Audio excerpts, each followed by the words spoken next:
ගරු රාජාබ්දී මන්ත්‍රීතුමා විනාඩි 8ක්. Honorable Rajabdeen MP, Honorable, your 8 minutes. Honorable Reverend Sir, sitting in the chair, I thank you for giving me the opportunity to speak a few words on the economic situation of our country. The economic situation in this country is in dire straits. When industries have fallen below recovery, industries are suffering, and the government sector is seeking oxygen to survive. All other businesses in the country are coming to a standstill due to heavy interest rates charged by the state and the private banks. It is sad at this juncture, when you look into foreign countries where offshore banking systems has allowed lower interest rates, where very competitive business enterprises and governments are taking advantage. It is a sad situation where politics of this government is taking up issues for state bank on behalf of entrepreneurs who are suffering.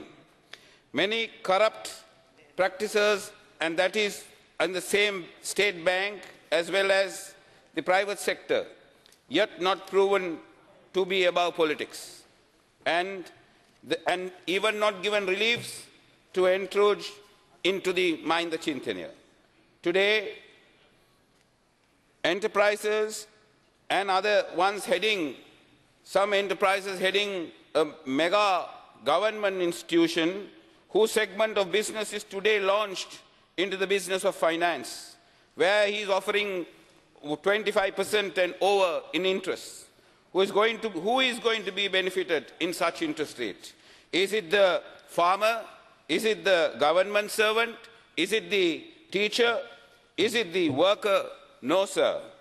But sad to say, it will only benefit such owners, enterprises who seize the mega structures of City of Colombo that are coming up. Why can't the state banks and financial institutions support the needy and the less fortunate members with lesser interest rates? See the expensive luxury luminous that the chairmen of state banks and directors of state banks that are using. A colossal waste of funds. The grant of full-page advertisements as supplement to promote the Mahinda Chintaniya, and itself proves that the banks are only too willing to be accessible to the load of the high state expenses with the poor people's money. This must be curtailed, because the government state institutions do not have to publicize the programs of the president of the country, because whatever the president of the country is doing, the people know. Therefore, these monies of extra expenditure, if you can save the coffers in small amounts, small drops of water makes a mighty ocean. Therefore, the curtailing of your expenditures in the state bank must be made so that those vast mega expenditures of colossal money can be given to the poorest of poor. Take, for example, the Thai Farmers Bank in Thailand, which is giving so much of benefits through the provincial system and provincial administration of their country. The bankers are benefited by such advances so that they will be doing their agriculture and making their country self-sufficient. What has happened to our country? Our country, the bankers are not even looking at the farmers. Farmers are unable to sell their product. For today, example, tea, the tea market, that nobody wants to buy tea. Where do we sell our tea? If we do not have such demands, we must have intermediate organizations to help these farmers and make the industrialists in this area.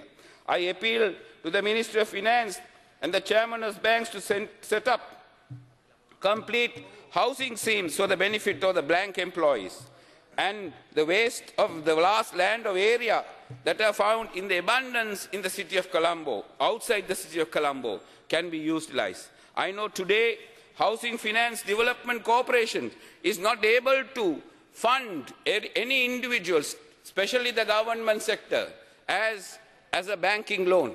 Today, I remember, as I am a leading house builder. I am a leading person who had done property development. When we gave a low-cost housing scheme with a 10-perch land for 1 million and extended to the National Savings Bank. I'm sorry to say, the government sector is not able to advance 1 million to our government people because their salaries are so low.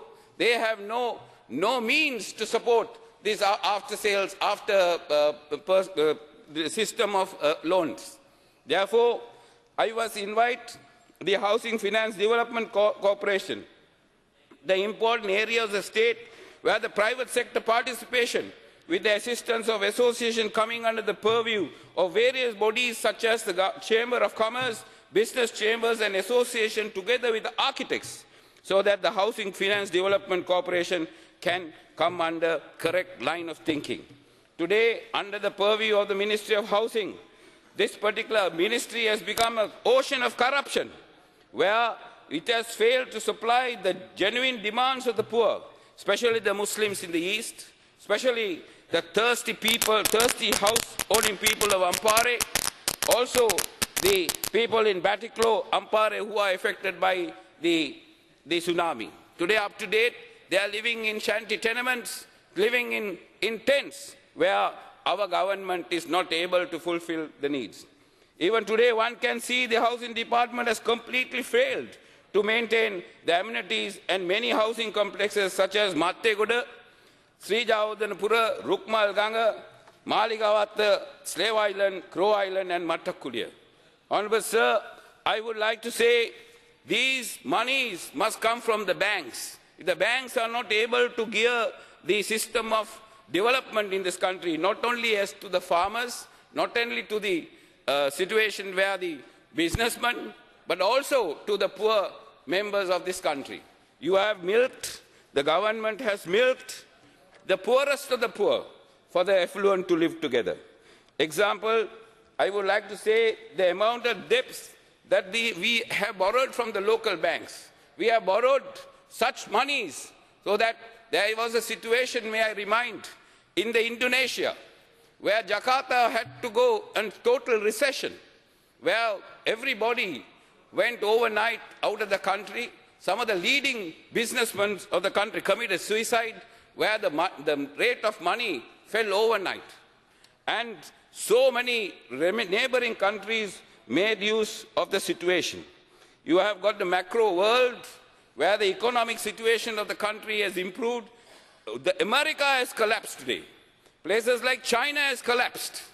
Places like India is surviving because they have become tailors of the nation.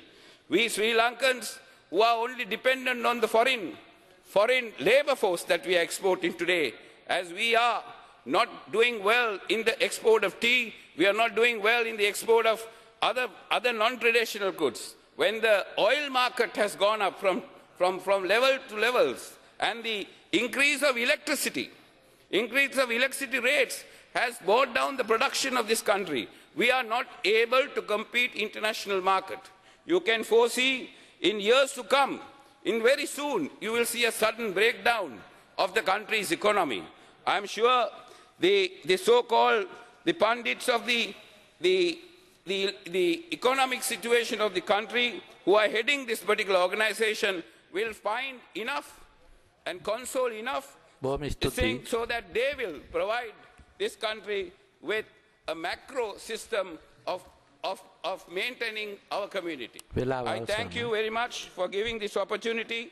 On behalf of the Sri Lanka Muslim Congress, I wish to say thank you. Thank you.